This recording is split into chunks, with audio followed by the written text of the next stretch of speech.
Hi, this is Dr. Karen Wilson Starks, your host for The Voice of Leadership, the show for business executives and global corporations who appreciate a biblical perspective on life and leadership. You are listening to our Fab 500 series featuring some of the best of our 500 episodes and celebrating the 30th year of TRANSLEADERSHIP Inc.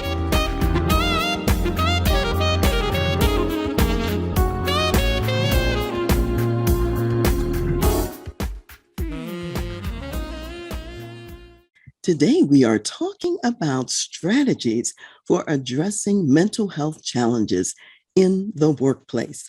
After more than 2 years in a viral pandemic, with some country borders still closed, other countries still experiencing lockdowns and increased infection rates from the newer and less deadly variants of COVID-19, many families are still experiencing stress to their children from mandated mask wearing, learning loss, and the negative effects of social isolation. Others face multiple deaths and or serious illness of family members and friends from the virus and or vaccine injuries. Even as many areas return to some normalcy, mass shootings have increased in multiple settings, including schools. Natural disasters due to fires and floods continue with loss of life and property, and the war between Russia and Ukraine continues. As a result of these conflicts across the globe, the U.S. faces immigration challenges, flooded borders, inhumane treatment of those seeking refuge, high gas prices, supply chain challenges, potential food shortages, rising inflation, increasing interest rates, and families worried about being able to feed their families. And even as U.S. military conflicts decrease and soldiers return home to their families, the U.S. military reports increased suicide and domestic violence incidents. So that's the reason we are talking today about strategies for dealing with mental health issues in the workplace. And today, I've invited three of my esteemed psychologist colleagues, each with a different perspective, to join me for our conversation about mental health challenges in the workplace. Let me introduce you to my guest.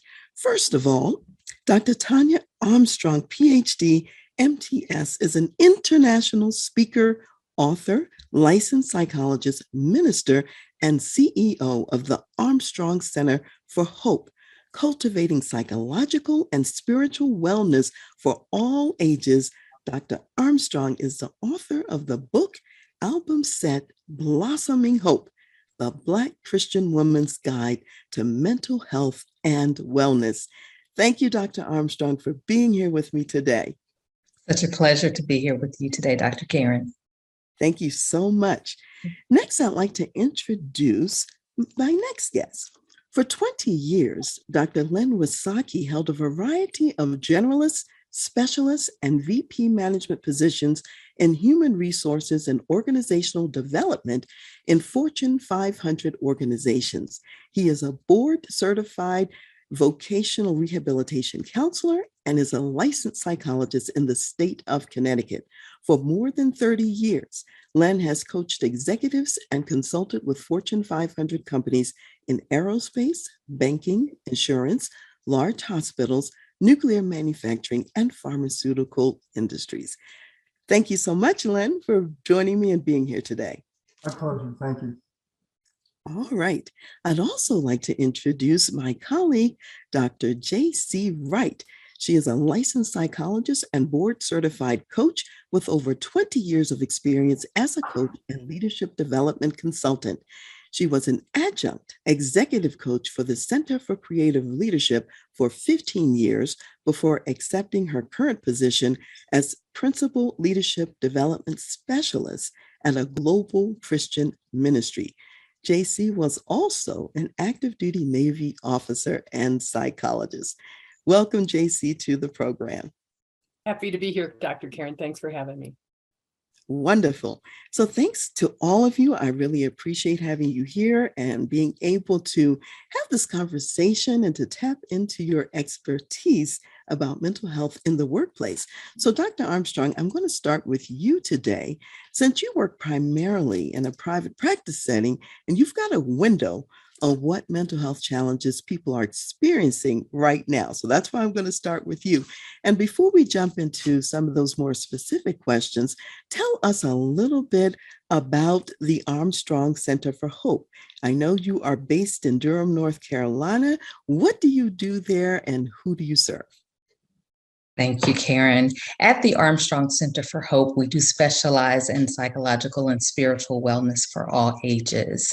So we have two locations currently in Durham and Raleigh, and we provide psychological testing as well as psychotherapy for children, adolescents, teens, couples, families, and groups. And so we have had the pleasure of serving persons during the pandemic, primarily through telehealth, but we have had continued offerings of in-person services as well. Thank you so much. And it's great that you have two locations now and still have been able to be busy and occupied even through the pandemic. So, what trends are you noticing in mental health for adults, for children, and for youth? And what impact has the pandemic had?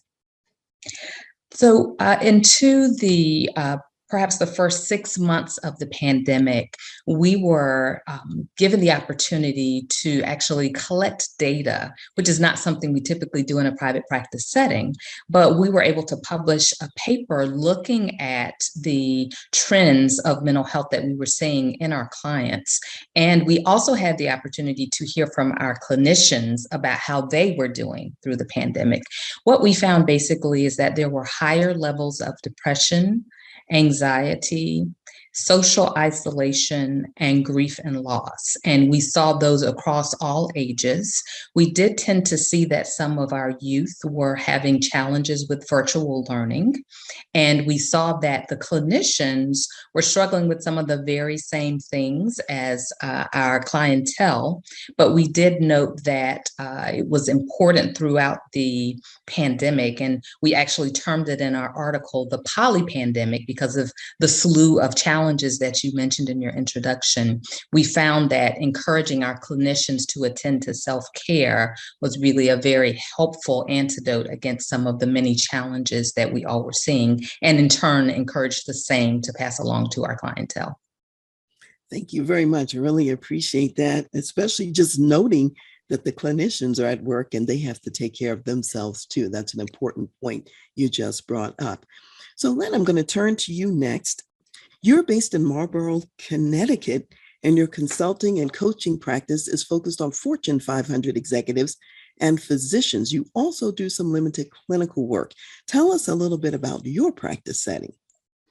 Well, it's changed over the years, and thank you for asking, Dr. Karen. I'm doing more executive coaching as a contractor, and also there's a small clinical caseload I have, primarily virtual, but several patients come into my office here in Marlborough. By and large, I see my clinical clients having presenting more with depression and anxiety, and I think it's due to the isolation of the pandemic. That's my thoughts and what I've been able to glean from my clients.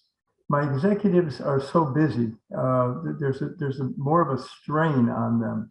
And I think that's also influenced by the pandemic as well. That's really a very important distinction and insight that you just shared with us about what some of the differences are, the kind of overwhelm and stress that happens with the executive population, and for the others, the isolation and then depression and anxiety in those cases. So when you think, Len, about these mental health challenges that are affecting the executives in particular, are these changes the same as you've seen in the past? Or is it very different from what you've seen in the past? Interestingly, that's a great question. And I think that there is a difference. And the difference I see is one of interpersonal strengths. The greater the interpersonal strengths there are on the part of executives and those clients who are involved in supervisory positions or have a direct contact with individuals seem to be exacerbated by the people they're dealing with because of the isolation and the stress and quite frankly the fact of more people Zooming today than there ever has been before. This kind of creates, it distances people in not a good way. And I think that has a psychological impact on them. And I find that there's a great deal more stress in the workplace as well as in the private sector. Len, would you say a little bit more about what you mean by the interpersonal strengths and what those Sure. are and what they look like? The extent to which someone is able to understand how other people feel and to meet them where they are really speaks to their effectiveness, both as individuals, as patients, as well as executives in the workplace. When people are around you and you can kind of sense more about how they are interpersonally in the workplace, there's not as much of an emphasis on that, on the stress issues. But when people are on Zoom most of the time, people miss cues. They miss interpersonal cues. And in doing that, they forget about giving the people the full extent of their attention and or their ability to get involved or engaged with them. And this creates a problem psychologically. So it's interesting. There are ways that we can disconnect from one another more easily when in a Zoom format, and that has interpersonal and mental health consequences as part of what I'm hearing you say. Yes. Okay, thank you so much, Len. So JC, I'm coming to you now, and you are based in Cape Coral, Florida, and Cushara, Colorado, and you work as an internal resource for a major global Christian ministry. Tell us a little bit about the organization and what you do there. Thanks, Dr. Karen. So I'm a principal leadership development specialist, but I work in the context of learning and development for the workforce overall. Our workforce is I think we're growing pretty big right now, about 3,500 to 4,000 people globally. We're in Asia, Africa, Latin America, South America, and we're serving the most impoverished areas, and in particular children in those most impoverished areas. And so I've been doing that with this organization for a couple of years, and just shortly after I started, the pandemic hit. All right, so you came in just at a time when all kinds of disruption was taking place. So tell us then a little bit, JC, how the work conditions have changed at your global nonprofit, and then what are the mental health impacts that you're seeing as a result of those changes? Well, like everybody else around the world, we were sent home on that March 19th or 20th or whatever it was, 2020, and we stayed there. So everybody was working from home. Our organization had about 1/3 of our workforce was remote anyway at that time, but that other 2/3 had a pretty big, significant learning curve on how to work remotely. And I'd say that it really impacted different individuals differently. I certainly agree with Len. Depression, anxiety, increase in EAP was utilized. Disconnection, I think, and loneliness was a big piece of it. There were some folks that were actually kind of feeling a freedom to be able to work from home, and they hadn't done that before, and some embraced it. I would say they were probably in the minority for those folks who hadn't been previously remote, and others really suffered with that disconnection. And so things that the organization did pretty early on, I was impressed, and I really had very little to do with it. I was just trying to learn the organization, to be honest. But one of the first things they did was start a newsletter, a very spiritual, kind of devotional type of newsletter that went out weekly to support and encourage, and it was mainly resiliency based. We also did some global resiliency workshops just to help folks understand the importance of self-care and maintaining energy. People continue to work long hours and really not having good boundaries around how to shut down, and that's still an ongoing issue. And I think it's maybe emphasized, or because their passion and purpose, that everybody that works at my organization has a deep Christian kind of faith base and understands the implications of our mission, and that I think negatively in some cases impacts their ability to put on boundaries and to just continue to work. So I've even, we've talked about weight gain, anxiety, depression, disconnection. Zoom fatigue is a huge issue. And so in a kind of a desperate way to try and remain connected, there's been this meeting emphasis, and it's just been a drain. So folks are in meetings sometimes back to back to back all day long and not really feeling like they're accomplishing much and being very exhausted at the end of a day and, depleted in their energy. And so the other problem with Zoom, I would say, and Len, I think you may have alluded to this, is not only are you not able to pick up on cues and communication and interpersonal things that are happening, but being on camera is that sense of being on all the time. So folks are hyper vigilant, which also contributes to that depletion of energy and decreased performance likely over time.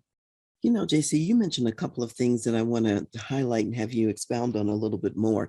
You talked about the fact that because of the passion and purpose that people have, because of the mission of the ministry and the organization, and in the world right now, there are even greater needs for impoverished children. So therefore, people are feeling like they have to stay up maybe almost 24/7 in all different time zones to try to meet some of those needs.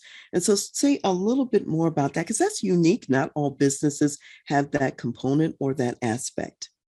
Yeah, you hit the nail on the head there, that with the pandemic, areas of the world were shut down much longer, and needs for food and folks couldn't work. They were making a meager income to begin with, and now they had no income and no way to get to churches where they were getting their resources met in many circumstances.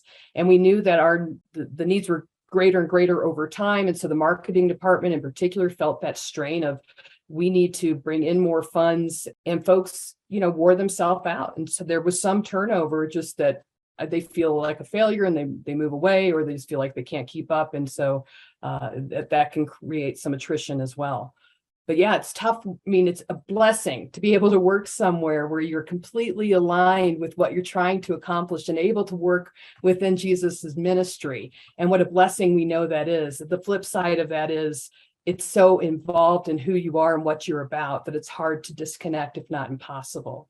I would say another real quick thing about our organization is the folks who were internal to the headquarters in Colorado Springs, it was more of a family than a typical work environment, because we've always had devotions on a weekly basis. We've had church on a monthly basis where everyone would gather. And so it really is a sense of true community. And so to be yanked out of that so abruptly, there was a sense of loss, and still is, for especially a lot of those folks that have been there for 20 years, and now it's nothing like it was. That's a really good point. Having had really tight community and then having that yanked away, so to speak, and Zoom not really being maybe the most effective replacement. You also mentioned earlier something about EAP, which is Employee Assistance Program. Some people in the audience may not know what that is. Just say a word or two about what EAP is.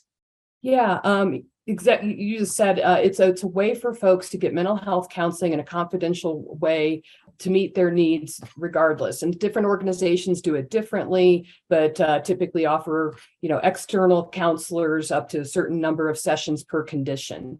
And it can be for individual, for family, for marital counseling, whatever the need presents. Okay, great. Thank you so much for clarifying that as well. And it sounds like even though in your organization, you already had some experience with a third of the workforce working remotely, it's been still a steep learning curve with the whole workforce working remotely at this point. So thank you for sharing with us what your experience has been and what's going on in your organization. So Len, I'll come to you next, and I'll ask you, given what the landscape is and the challenges that people are facing right now in mental health and in the workplace, how do you think that businesses and leaders can better support mental health in the workplace? What are some of the services that people really need and the opportunities that you think are out there? Well, that's a good question. Again, my specialty is in emotional intelligence. And that's what I did my dissertation on after I went back to school after almost 27 years, to be able to figure out why really smart people do silly things, which oftentimes get them fired, and they're usually in leadership positions. And the solution, if there is one, has to do with interpersonal contact and really acknowledging where people are in their particular personal and professional space. And this goes primarily with my executives, but it also has relevance to my patients as well in the clinical setting. Being able to acknowledge people, being able to give them a certain amount of listening skill, to be able to connect and to engage with their subordinates and with each other from a clinical point of view, seems to offset some of the difficulty of the pandemic. And there has to be a greater effort because of the pandemic. And I think that might be one of the solutions if there is one. So let's say a little bit more about that, Len, because we know that a lot of times people are not physically back in the workplace. In some cases, they are, or part of the people there. So how might this happen practically, that people connect interpersonally and that they check in on each other to see how they're doing and to listen and to ask, what do you recommend in terms of the formats, the ways of doing that, and maybe even the frequency, because some things have changed in terms of the atmosphere out there. Yeah, good question. I think you gave part of the answer in your question, and that is checking in, being able to take that, run the extra mile, take the extra effort, make the extra effort to check in, whether it be a chat or whether it be a text or whether it be something that you can do electronically that would make up for the separation or the isolation. And that would give the individual the sense that there's a personal desire to understand and to connect and to engage with each other. This is kind of taken for granted in the workplace because you can stroll over to somebody's cubicle or to another office and you can have a conversation, you can come back. And that's just not the case, with the past couple of years. So you have to kind of go out of your way to make that connection, to create that engagement, to be able to, without a doubt, let the person know that they're there and they're cared about and what they're doing is important. It's not an isolated thing. I've seen this from some of my clinical clients who've been let go from jobs, and the whole process of getting another job is exacerbated by the pandemic. So there's a lot of, quote, mental illness going on that has to do with isolation. And sometimes it's imposed or sometimes it's self-imposed, but most of the time it's because the CDC tells us to. You mentioned the fact that in a normal work setting where we're not really in lockdown or isolation or working virtually, people might encounter each other more naturally at the water cooler, across the cubicles and so on and so forth. So one of the things I'm hearing you say is there's a greater intentionality that's really necessary in order to make this happen. And even though we talk about Zoom, and in some senses we talked about it, Zoom fatigue and the problematic aspects, you mentioned the chatting with somebody, getting on some electronic device, perhaps a phone call. And would you say Zoom is also a good way to connect if you haven't talked to someone in a while? Well, if you're able to do it personally, yes. If you do it in a structured way, in a business setting, it tends to be a bit much. Like I think JC was saying earlier, the back-to-back meetings on Zoom get to be artificial and just fatiguing. And they're also somewhat vague. You're supposed to show up. In one of my second career, I was a professor, and some of the kids wouldn't even turn their set on, their actual screen. And you question, well, are they there? Are they not there? Are they just there with a plastic face? And so I would say make it personal. If you can do so, make it personal. Then it's understood that it's to them, and it's not just something you're doing for a work-related issue. Yeah, that's a really good point. The agenda doesn't always have to be strictly work-related. You can connect with somebody on Zoom personally, meaning one-to-one. Doesn't have to even be a group, just so you're finding out how are you doing, just how's your life, how are your children. Right. So you can use it in that way as well, is what I'm also hearing you say. So we're making a distinction between just strictly a work Zoom call and a real check-in and touch base personally, how you are doing kind of a call. Correct. All right. Thank you so much, Len. So, Tonya, let me come to you. And you spoke earlier about the poly pandemic. And of course, at the very beginning of this hour, I named multiple things that have been going on in our world, some of which are still continuing and still going on. So, tell us a little bit about what gives people hope during a poly pandemic and these chaotic times. Mhm.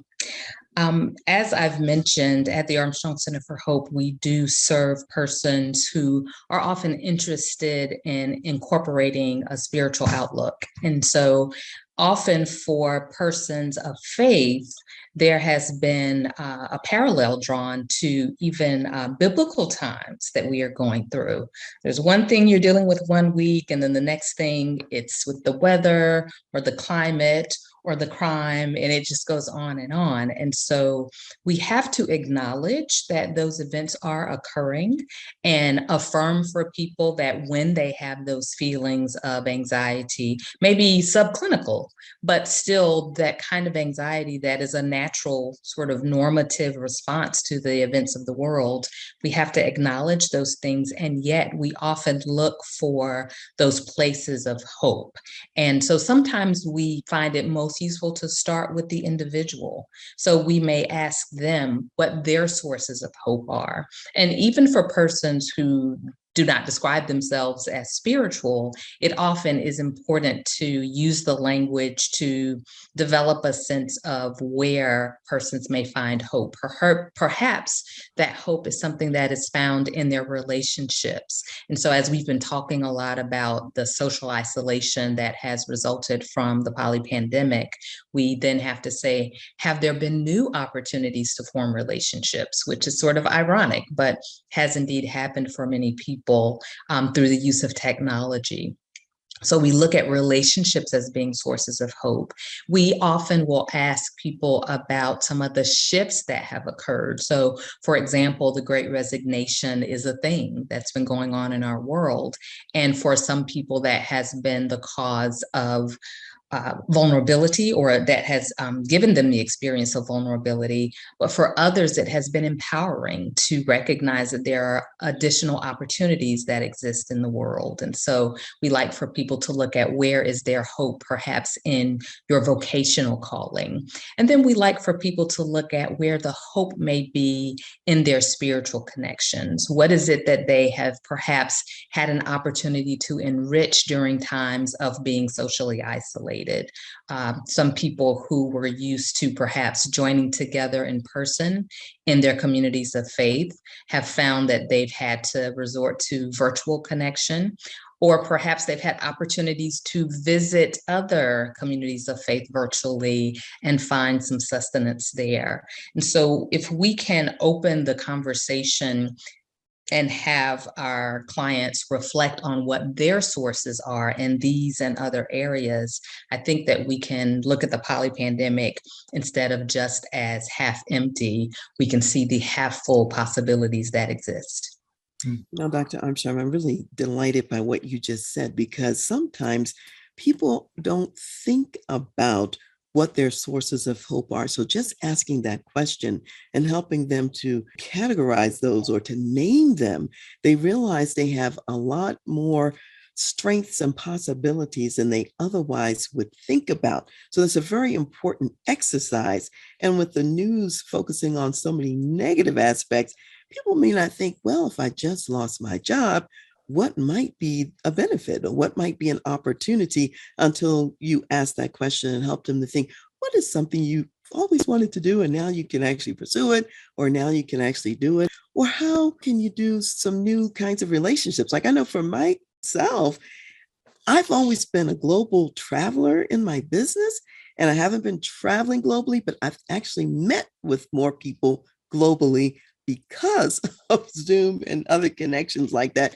So that's been a real bonus in finding out what's happening in other countries and across the world. And that's been exciting as well. So it sounds like what you're doing is you're helping people to acknowledge that, and you're also helping them to connect their experience to the master stories, if you will, and events of the Bible, and to say, this isn't the first time people have gone through this. it's happened before, we're going to get through. That's what I hear you. Exactly. That's exactly right, Dr. Karen. Okay, thank you so much, Dr. Armstrong, for sharing that with us, because that's extremely helpful in our process and what we're doing.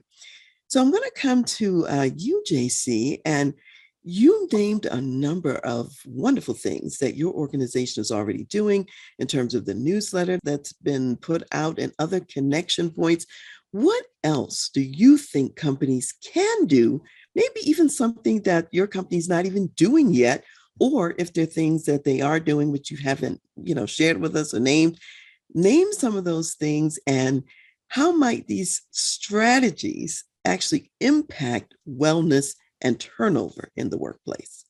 One thing my organization has done and we continue to do is no meetings Friday. So that gives folks, permission to decline meetings on Fridays. I mean, they happen occasionally, but that was really a value add that folks could know they had at least the space at the end of the week to clear the decks, have some kind of heads down time. We also, for a period of time during the pandemic, over a year, had half-day Fridays that they instituted. Sadly, many times folks were still working full day Fridays, but the kind of flexibility and honoring of the individual, I think, was well received, that folks just felt like, wow, they really care about us. And even though I'm working, 8 hours, it's okay because I'm kind of doing it at my pace. And I know I've been blessed by my organization to do this and take care of myself.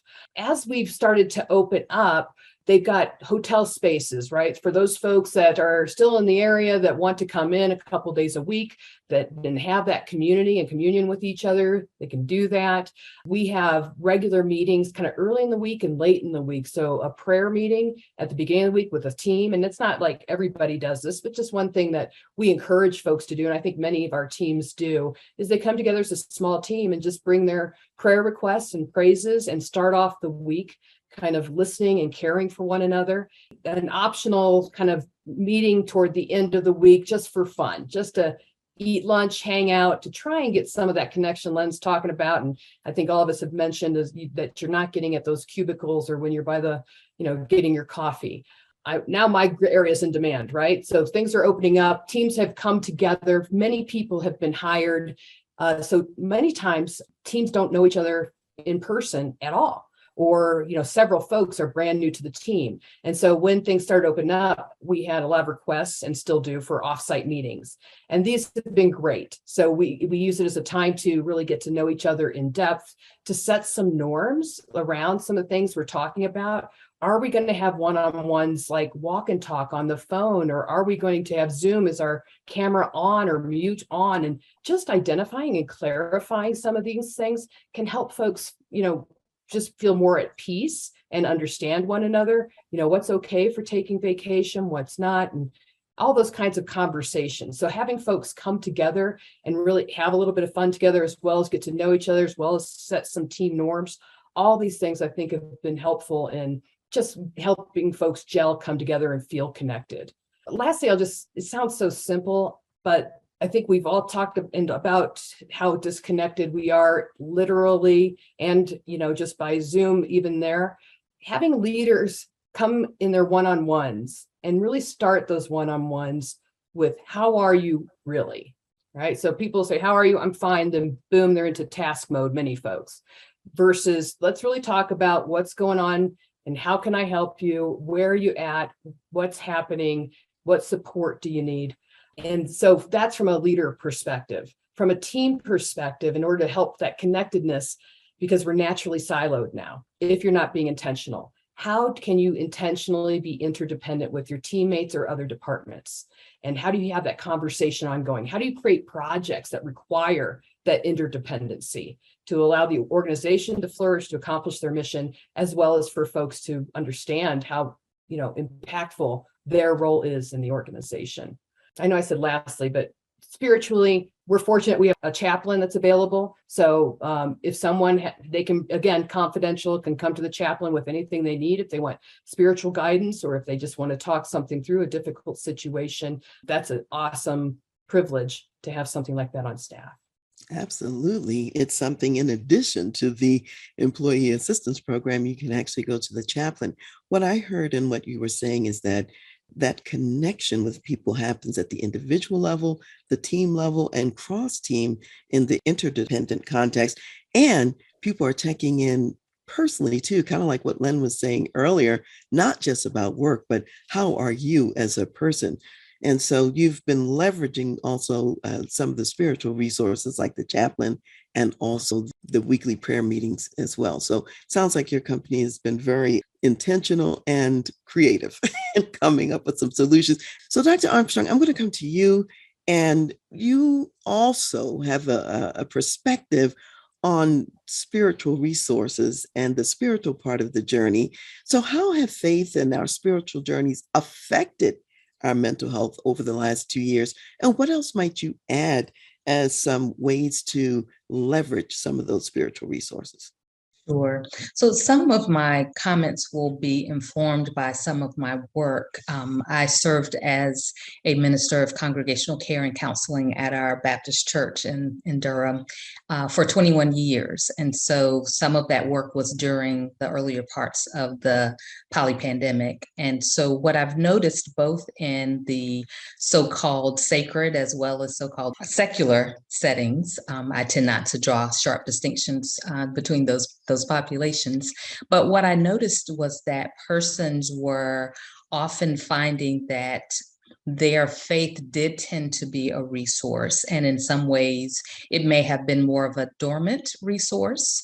And there was an opportunity for reinvigoration and perhaps even beyond an opportunity, some people felt the need to resort to their spiritual connections more deeply. So to engage in some of the spiritual practices of prayer or reading sacred texts, or even more of the creative types of practices that we may not see chapter and verse in scripture, but still are incorporated into who we are as human beings. So being able to engage in movement, fitness, or dance, and being able to tap into artistic expression as a way of channeling our faith and helping us to deal with the poly-pandemic. So that's one way that I've seen people utilize faith during the poly-pandemic. I have also seen that because of the great difficulties, and I certainly want to take a moment to acknowledge that persons who themselves may have experienced health challenges, perhaps coronavirus itself, or persons who experienced that in their loved ones and experienced perhaps grief through the death of someone, but even other types of losses that we've seen during the poly-pandemic, those have been very difficult challenges. And at the very time that we need to have greater social connection, we've been isolated from our sources of support, both social and in some ways religious or spiritual. But we also have found that the traditional ways that we have said our goodbyes have been greatly threatened during the poly-pandemic. So persons who were not able to have their loved one's funeral at their church because the church was closed, or had to have a graveside ceremony for a person who had been a stalwart of their church and ironically couldn't even be buried there. So those kinds of challenges have really taken a toll and really pressed a lot of people to ask deeper questions, perhaps existential questions. Why is this happening? What is God up to?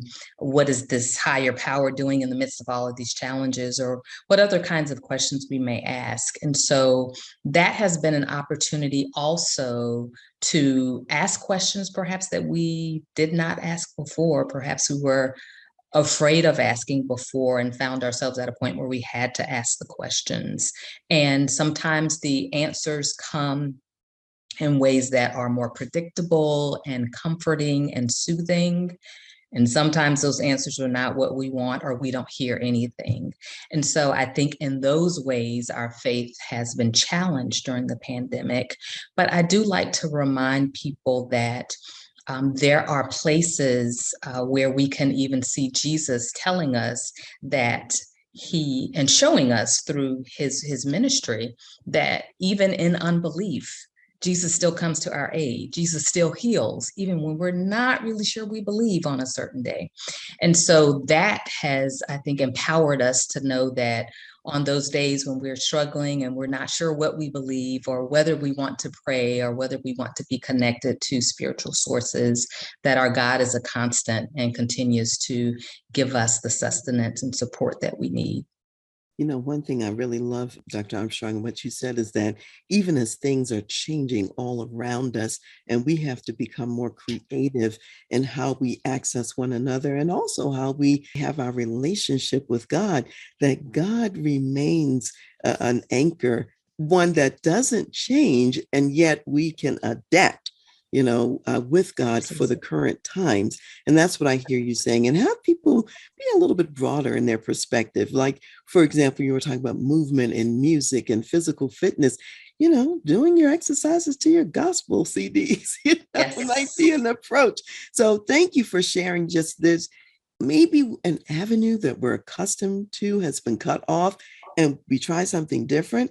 I know I've experienced a lot of deaths during the last 2 years, and I've really appreciated those people who took the time to create a virtual format for the funerals so that I could really acknowledge the lives of people who meant a lot to me. So that's an important aspect of what you said as well. Yes. Thank you. So, JC, I'm going to come back to you and to see if you have anything else you want to add on this part of the conversation about the spiritual resources and how those can be leveraged or used. You've shared a number already. Anything else you want to add to that conversation? Having some kind of small group, whether it's a virtual one or in person somewhere, and maybe it's neighbors, maybe it's at work, maybe it's close friends, that you can come to and really talk honestly about all that's happening. Everyone's being touched by this, and it seems like it happens out of nowhere, even still, where someone gets sick and all of a sudden they're losing a parent, or a working mother, is having problem getting her young child into school with masks or whatever's going on. We need each other. We need to pray for each other. We need to grow together. And I think, one of the upsides and downsides with remote church is I think we've lost that connection too. Many folks have gotten too comfortable, and that, again, it's not really intended to be isolative, but it can be. So to be really intentional about reaching out to that small group of trusted folks that you can love and support and grow together spiritually. Thank you so much for sharing that. Len, earlier I heard Tonya talk a little bit about the Great Resignation. And I want to ask you about the Great Resignation and talk about the talent shortage that's out there, because many organizations are finding it difficult to get the talent that they need right now. So if we think about better ways of supporting mental health in the workplace, what opportunities do businesses have during this time of the talent shortage and the Great Resignation to kind of rise to the occasion and provide something that people value, that they want, and maybe other companies are not offering? Well, that's a good question, and it's one that kind of draws on elements that I don't usually bring up in the capacity of a psychologist. And a lot of it has to do with culture. A lot of it has to do with feeling like people are being overly utilized, or, to kind of broad brush it. It's the Great Resignation. It can be seen in a couple of different ways. I don't see that much of it in what I do, but when I've seen it, it's typically like in the restaurant business and in the areas of, I don't want to label it, but areas where people are involved in the servicing of other individuals and then the potential of infection, etc. And I think that's where a lot of the Great Resignation, got its beginning. As I say, I don't deal a lot with it, but I think that some of it's practical, some of it's just I've had enough, and I want to retreat and do my thing, and I can't make a living wage, and I don't deal so much with that population. But what I can say about it is it's culturally driven. I see, maybe I'm giving the fact away that I'm a little older. I see it more with the current population than I did, years ago, 5 or 10 or even 15 years ago. So I'm wondering if it isn't more of my own assessment is it's kind of like the me generation thing. And as far as what the corporations are doing about it, the corporations I deal with don't usually have a problem with it, or they don't talk about that when they actually ask for my services. Clinically, I deal with it using areas of interpersonal connection. I don't bring up spirituality unless I personally feel that's important, but I have to admit that I think it's very important personally. And I think personally it's very important, but the truth is that I think it is relevant, and I try to kind of use as much as I can to talk about the interdependence and the need that people have for people to show my belief in spirituality. A couple things you mentioned there, Len, I just will highlight about culture, because people are leaving organizations because they're finding that the culture is kind of ego dystonic in a sense.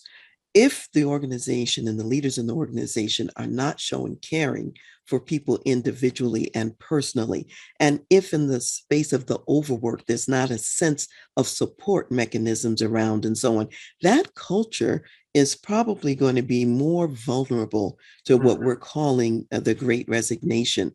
So it seems to me that part of what will make a difference for organizations is to recognize that this pandemic, the losses that people are going through, the challenges that people are going through, have caused people to think about what's really important to me. How do I really want to spend my limited time on this earth? Because our life is a vapor that appears for a short while and then vanishes away. And so you may not want to spend it in an organization that does not value you, doesn't care, and doesn't support. So I think that when organizations do more to support their people, they create a different culture and they increase the likelihood that they won't be the victim, if you will, of so much of the Great Resignation that we're seeing out here. So thank you, Len, for weighing in on that question as well. So Len, how can people reach you if they would like to engage you more or learn more about you? Well, I mean, the easiest way is to just email me. And it's my last name minus the last letter. It's wysock@comcast.net. And that's the easiest way to reach me. And I can respond, and I have a web address, which is a little longer. It's Len Wysocki, PhD, which kind of says a little bit of what I do. But, in general, I couldn't agree with you more about the culture being connected with the interpersonal attention that's given by the employer, and the fact that people typically leave their bosses and not their jobs. And I think the culture has a great deal to do with that. And I'll leave it there. So Len, could you please say again your email address and your website address more slowly so that people get that? We'll have it in the show notes, but some people will only get to hear the audio version. Thank you for asking. It's my last name minus the last letter, which is WYSOCK at Comcast, COMCAST.net. And the web address is basically Leonard Wysocki, PhD. It's the full name with the I at the end and the first name Leonard, all one word. Okay, thank you. Thank you very, very much. That's how people can get a hold of you if they want to follow up. So JC, how can people get a hold of you? Probably the easiest way is just LinkedIn. I think I'm listed two names, either JC Wright, PhD, so that's WRIGHT, or it might also be under Julianne C. Wright, and that's spelled JULIANNE, one word, C, and then WRIGHT. LinkedIn, message me. I'd be happy to get back to you. Thank you so much, JC, for letting people know how they can get in touch with you. So Dr. Armstrong, how can people get a hold of you? I would like to invite people to reach me through social media. So on LinkedIn, Facebook, and Instagram, they can find me at Dr. Tonya Armstrong. And also, if they'd like to email, they can reach me at tarmstrong@armstrong, and then 3 letters CFH as in Center for Hope.com, tarmstrong@armstrongcfh.com. And I'd love for persons to come and visit our website, which is simply armstrongcfh.com. If I may also add, Dr. Karen, if anyone is interested in learning more about my book and album set, it's Blossoming Hope, The Black Christian Woman's Guide to Mental Health and Wellness, and it is available on Amazon. It's available on Kindle as an ebook that includes the album, and it's available as an audiobook at Google Play or Apple Music. Thank you for including that, because I certainly would have reminded you if you didn't. And I will say this to those in the audience: Dr. Armstrong is an excellent writer, speaker, and a wonderful singer. So make sure you get the version with the songs, because those are some of my favorites. So thank you so much. So I'm going to start with you, Dr. Armstrong, and ask each of you just briefly to share your words of wisdom that you have for my audience of corporate Christian executives. So Dr. Armstrong, what would you leave people with? I would like to leave people with the acknowledgement that the poly-pandemic is perhaps one of the toughest things that we collectively and perhaps individually have lived through. However, even though we don't know what the future holds, we do know who holds the future. And I hope that we all find great comfort in that. Thank you. Amen. That's a good word. Okay. Len, I'm coming to you. What words of wisdom would you like to leave with my audience? For those people who are not necessarily as spiritual as they could be, my way of getting through and making my point is that interpersonal connection is everything. And if you do that from the goodness of your heart, if you do it in a positive way, you're going to get the kind of fulfillment that you're looking for. And I try to do that in my psychology practice and in my coaching practice without breaking the point of saying what I believe and what I don't believe in, because it's one thing I've learned over the years is that you never debate politics or religion because you're going to lose. So I try to stay away from that, but I try to actually show the reality of what that means in interpersonal relationships. And I'm also on LinkedIn. I'd be more than happy to respond to people via LinkedIn as well. You know, I'll say something, Len, about what you're saying from a spiritual perspective, and that is that interpersonal connection is important. And we would say there's sort of like the vertical connection to God, and then there's that horizontal connection with each other, which is powerful and important. And when Jesus summarized the two greatest commandments, he talked about the vertical and the horizontal. And what you've highlighted is that the horizontal is something we really need to pay attention to. So thank you so much. Correct. All right, JC, coming to you. What words of wisdom would you like to leave with the audience of Christian business executives? I don't know that I call them words of wisdom, Dr. Karen, but I would just shout out huge encouragement and thanks for what you do. Leadership is so very difficult and it is a burden. And I just thank you all for taking that on.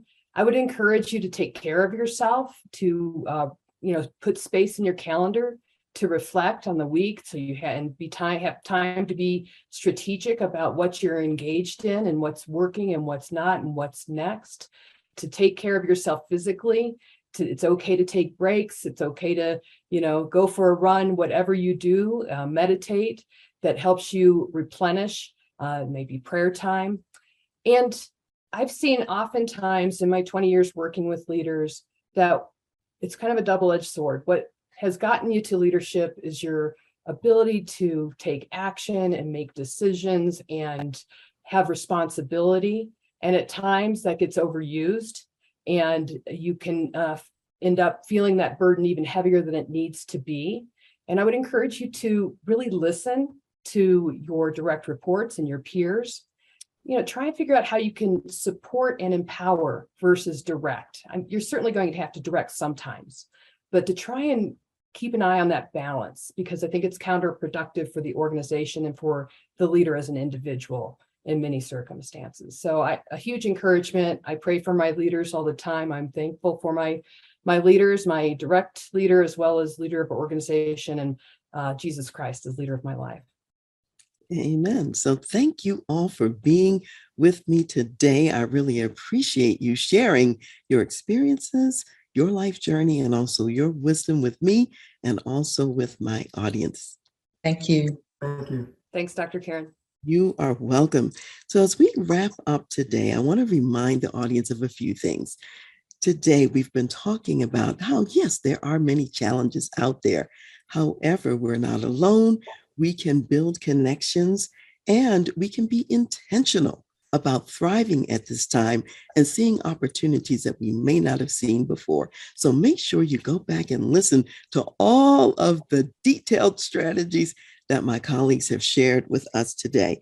And I'm going to close today with a Bible verse, set of Bible verses that comes from Philippians, the 4th chapter, verses 4-8. Rejoice in the Lord always. Again, I will say rejoice. Let your gentleness be known to all men. The Lord is at hand. Be anxious for nothing, but in everything, by prayer and supplication, with thanksgiving, let your requests be made known to God. And the peace of God, which surpasses all understanding, will guard your hearts and minds through Christ Jesus. So take away today, you can rejoice, you can take everything to God, you can receive his peace that passes all understanding, and you can focus your mind on all those things that are lovely and pure, because here's the end of it. Finally, brethren, whatever things are true, whatever things are noble, whatever things are just, whatever things are pure, whatever things are lovely, whatever things are of good report, if there's any virtue and if there's anything praiseworthy, meditate on these things. Thank you so much, and we'll see you next time. Hi, this is Dr. Karen Wilson Starks, President and CEO of TRANSLEADERSHIP Incorporated. Did you know that workplaces can make a significant difference in the lives of people, and that you can create a positive culture that gets positive business results and also produces positive life experiences for your employees and your clients and customers? You can make a significant contribution to the world by creating the kind of culture where your people can bring their gifts to provide the most relevant and excellent products and services to your marketplace. What the research shows is that companies with excellent leadership are also more profitable. So as you flourish and as you grow in the world, you can do more for yourself as well as for others. So if this is resonating with you and you want to create a positive, profitable, and powerful corporate culture, and you care about succession, leaving the organization in a better position than when you found it, do keep in mind that that kind of legacy is something that's intentional. And I am happy to partner with you to take your organization to the next level and create that positive leadership culture. So reach me at Dr. Karen, Karen, at transleadership.com. Thank you for listening to The Voice of Leadership with me, Dr. Karen Wilson Starks. I am also your concierge executive leadership advisor for when you need to make tough business decisions, lead change, create a positive and profitable company culture, develop an enterprise-focused executive team, or prepare for leadership transition and succession. Contact me at Dr. Karen, Karen, at transleadership.com. Also go to my website, www.transleadership.com, for more leadership resources. I want to give special thanks to Ron McMillan, gospel jazz saxophonist, National Billboard recording artist, also known as Mr. Sirius XM, for allowing us to use his gifted music on our show, and to Chad Barr of the Chad Barr Group for serving as our show producer. Thank you for joining me today, and I'll see you next time.